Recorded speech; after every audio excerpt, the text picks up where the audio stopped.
que fala sobre... Eu achei bem impressionante essa frase que o Kennedy marcou bem forte. A vitória de Trump é incontestável. É um mar vermelho nos Estados Unidos, olha isso. A gente está aqui, 279 para Trump e 223 para Kamala Harris. É um mar vermelho que domina os Estados Unidos.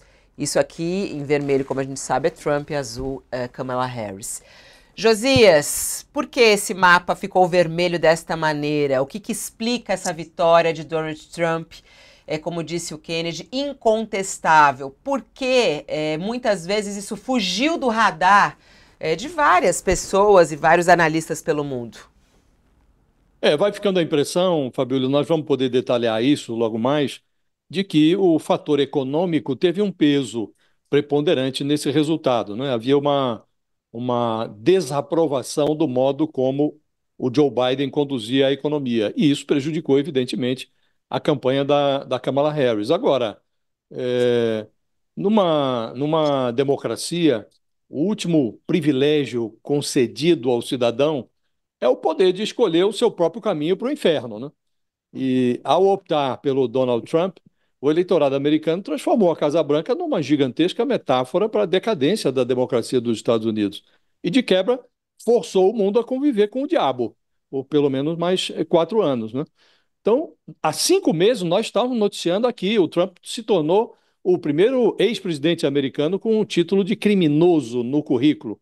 O Tribunal Criminal de Manhattan condenou o Trump por falsificar registros contábeis para encobrir os pagamentos a uma atriz pornô. E essa era a menor das encrencas judiciais que assediam o Trump, né?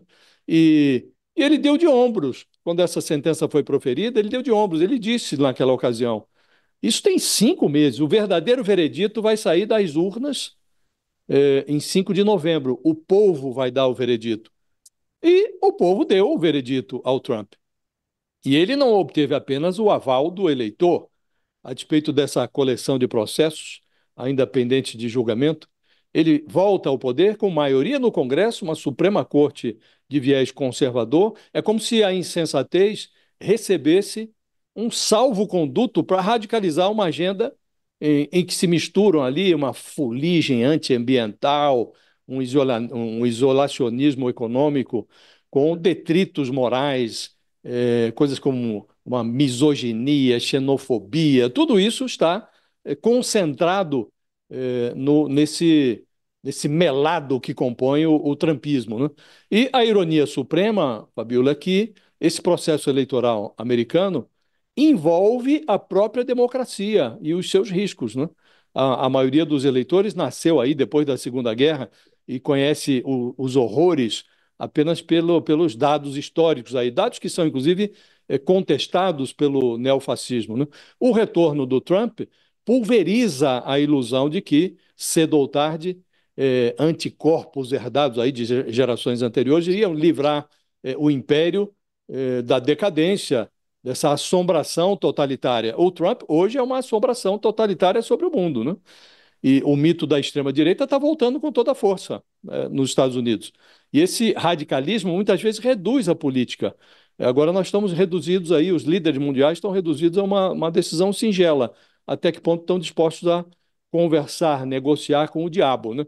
E o dilema desafia não só os Estados Unidos, mas o mundo mesmo, Fabio. No Brasil, por exemplo, e eu comentava isso mais cedo com o Kennedy aqui, fora do ar, aqui os partidos liderados e entusiastas do Bolsonaro celebram a vitória do Donald Trump aninhados no ministério do Lula. Então, até as diferenças entre os graus de direita vão perdendo o sentido no Brasil. Então, realmente está se inaugurando, com essa vitória do Trump nos Estados Unidos, uma fase bastante delicada da democracia mundial, Fabiola.